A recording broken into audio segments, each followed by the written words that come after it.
All right, so in this video I'm going to show you some volume and parameter edits. I'm going to show you how to do it manually, and then I'm going to show you how to draw automation in.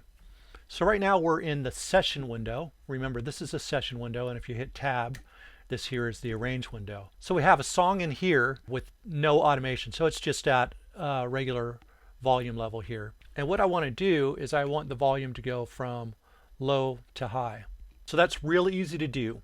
And this also, you can do the same thing manually with your panning, turning your track on and off with your sends or whatever. But most of the time you're going to want to draw in your automation, but I want to show you both ways. So the first thing that you want to do in Ableton 9 is make sure that you're clicking this here. This turns on the automation recording, okay? Now if you're in Ableton 8, you don't need to turn this on. You just hit record and play and start your process. So I'm going to go ahead and start this, and it's going to give me a count in of 4, and here we go.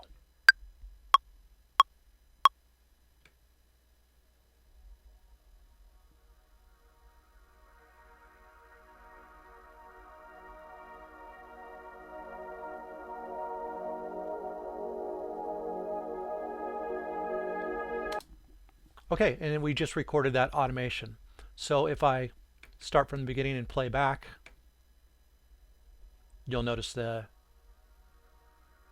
volume moving up. Easy enough, right? And when I tab over to the arrangement window, as you can see, it recorded that automation. Okay, which brings us to the second approach for automation. So let me undo that automation there. And the other approach, now normally when you create a new track, it's going to say none here. So what you will need to do is find your mixer, and this will give you all your basic editing, your volume, your panning, and then it also gives you your send and return. So if I had more return tracks, then they would show up here as well. I'll also show you if there are effects that are on the track, they will also show up. So let me just, I'll drag in an EQ and a compressor. All right. Now when I come here in the top, I see the EQ3 and the compressor. And if I click on the EQ3, you can see all the parameters. Anything that EQ3 can do, you can automate. And same goes for the compressor. And let's get back to the mixer now. And I'm going to get rid of these because we don't need them. So to edit the volume, all you have to do is single click and single click again. And you can make a very simple volume slope. So this is going to slope up over 8 bars. You can just listen to that come up.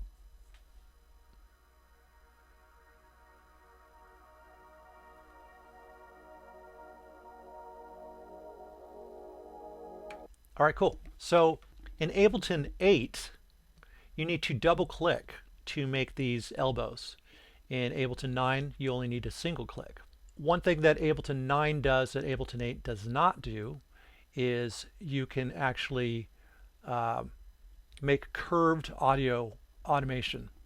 So the way you do that is, see that where this turns blue, I'm just going to hold down my Alt Option key, and then I'm going to click and drag, and there we go. Now I can do kind of a bend up. Now I can make all kinds of different bends if I want, just by clicking, and then I'll Alt, and then I could bend just that little area right there. So you can do all kinds of fun stuff with your automation.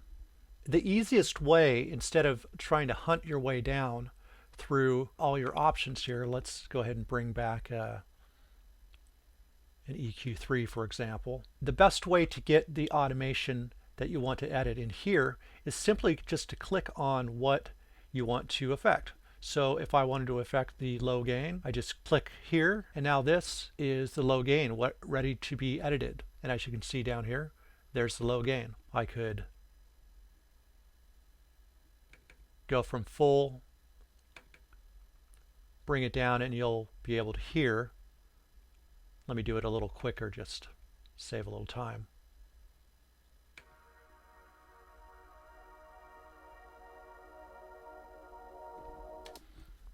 And I'll do that with the mid as well, just to make it much easier to notice.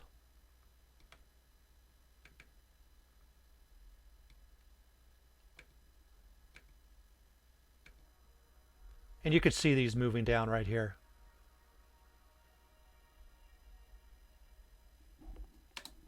It's just as easy to do editing with synths. So I've got a synth loaded in here, and I'll turn this off for now. So I just got this simple little arpeggiation.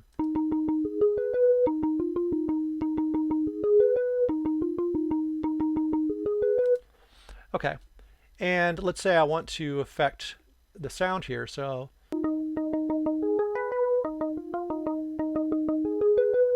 okay, so let's say I just want to play around with this. I can, now that I've clicked on this, it's ready to edit already.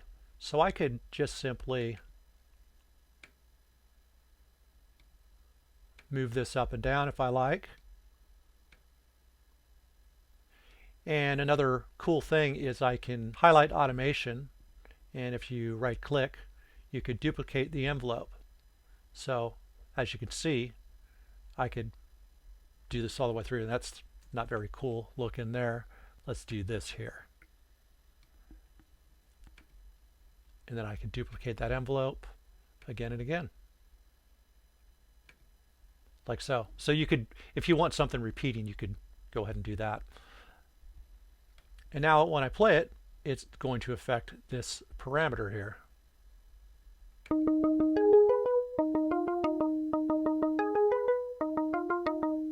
See down there?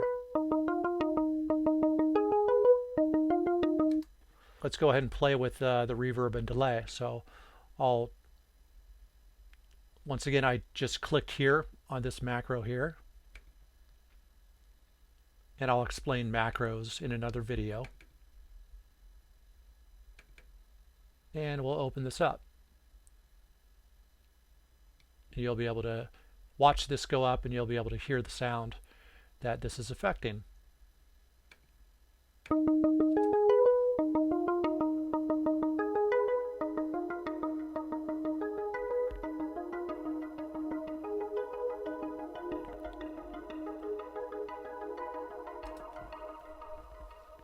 Another thing that you can do with automation is if you grab the pencil tool over here,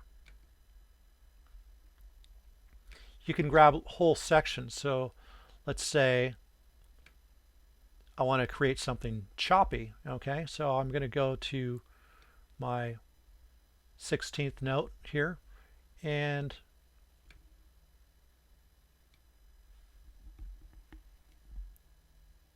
first let me I'll just have that there, and I'll go to my volume,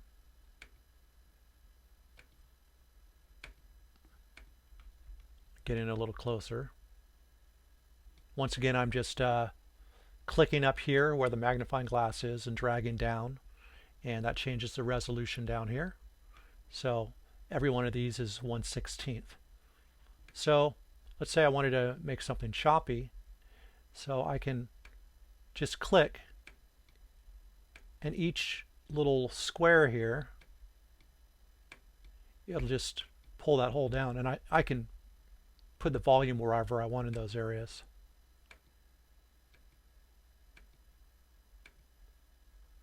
So this should be pretty noticeable here.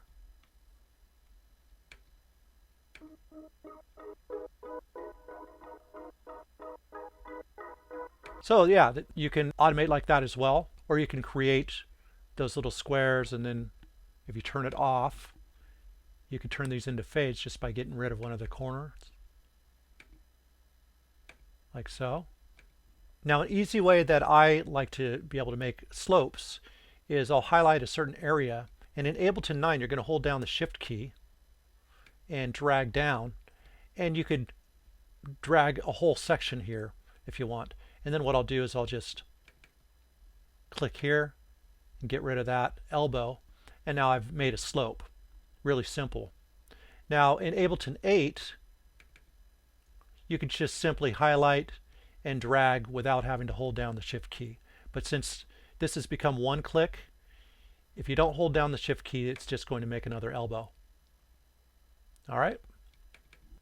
So that's how you pretty much edit anything in Ableton. It's really as simple as that. Anything that you're going to need to find is going to be in this area here. And that's automation.